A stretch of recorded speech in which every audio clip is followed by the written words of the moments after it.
شأنه في ذلك شأن العديد من أنواع الوقاويق، لا يعتني بصغاره، فهو يضع بيضه في أعشاش الطيور الأخرى ثم يتركه لها لتحتضنه وتتولى رعاية أفراخه.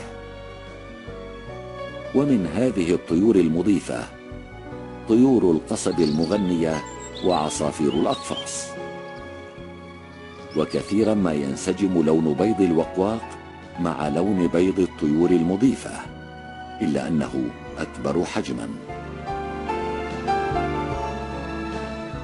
ويكتمل تكوين بيضة الوقواق بسرعة كبيرة،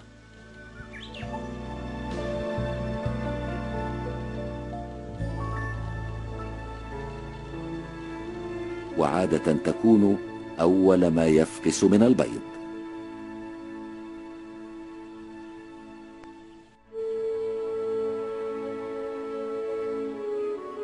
ويأخذ الوقواق الحديث الفقس في التنقل داخل العش حتى يتلامس الجزء الغائر الموجود في ظهره مع بيضة أخرى أو فرخ صغير.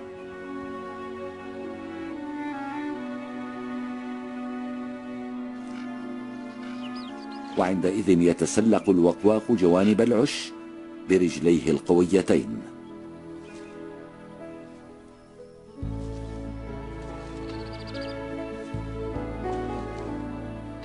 ويقذف بالبيض والأفراخ الأخرى إلى خارج العش.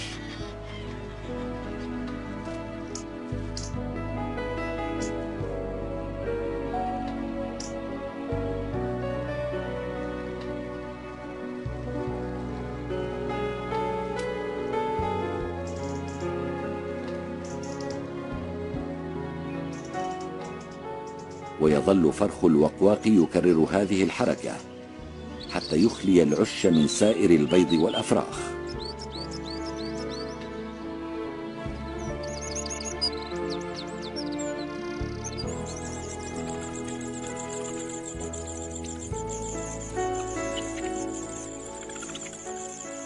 ويبقى فرخ الوقواق وحده ليتلقى كل الغذاء الذي يجلبه أبواه البديلان.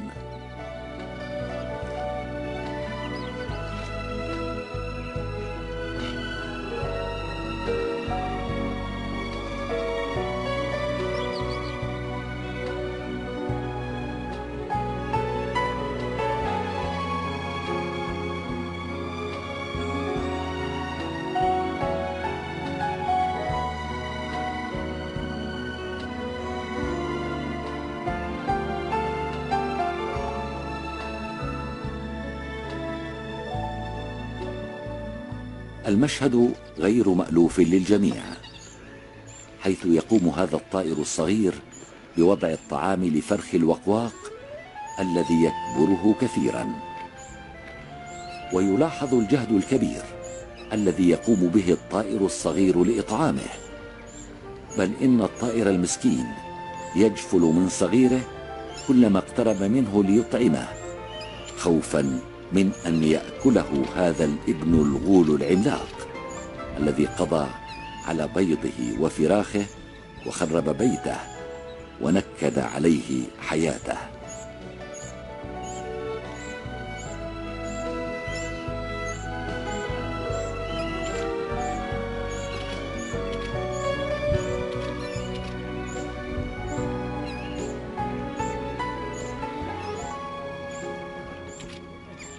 فسبحان الله العظيم الخالق الذي جعل في أمة الطير مثل البشر، ظالمين ومظلومين، وأناسا يتسلقون على أكتاف أناس آخرين.